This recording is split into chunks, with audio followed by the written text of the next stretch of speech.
India আমাদের প্রতিবেশী দেশ, তাদের সাথে আমরা সম্প্রীতি এবং পারস্পরিক শ্রদ্ধা ও সমতার ভিত্তিতে আমরা প্রতিবেশী হিসাবে এখানে বসবাস করতে চাই। আমরা ভালো থাকলে তারা ভালো থাকবেন, আমাদের ভালো কেড়ে নিলে তারাও ভালো থাকবেন কিনা তাদেরকে চিন্তা করতে হবে। আমরা দেখতে চাই আমরা উভয়ে ভালো থাকব, সেই পরিবেশ ইন্ডিয়াকেই নিশ্চিত করতে হবে। আমাদের ন্যায্য অধিকারগুলো দিতে হবে।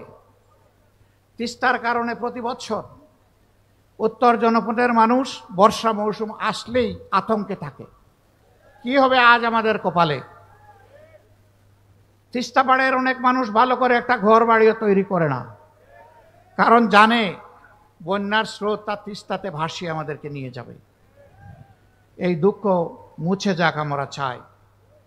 এই জন্যে তিস্তা মহাপরিকল্পনা কোনো ধরনের চক্রাঙ্গানোর তোয়াক্কা না করে, গড়িমাসি না করে অবিলম্বে তা বাস্তবায়ন করতে হবে।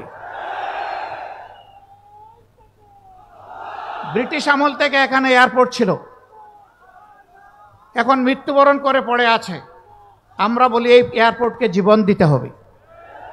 এখানে এরোস্পেস ইউনিভার্সিটির টেম্পোরারি ক্যাম্পাস চলছে।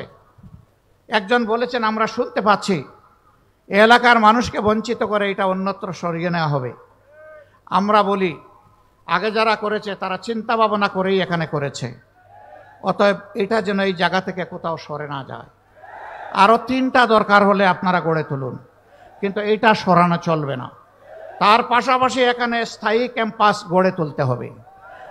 আর অস্থায়ী ক্যাম্পাসে চলুক এইটাও জনগণ দেখতে চায় না, কারণ অস্থায়ী থাকলে সবসময় একটা আতঙ্ক থাকবে, কখন জানি এটা হাইজ্যাক হয়ে যায়। আমরা এই জন্য অতি দ্রুত স্থায়ী ক্যাম্পাস গড়ে তোলা হয়েছে, তা আমরা দেখতে চাই।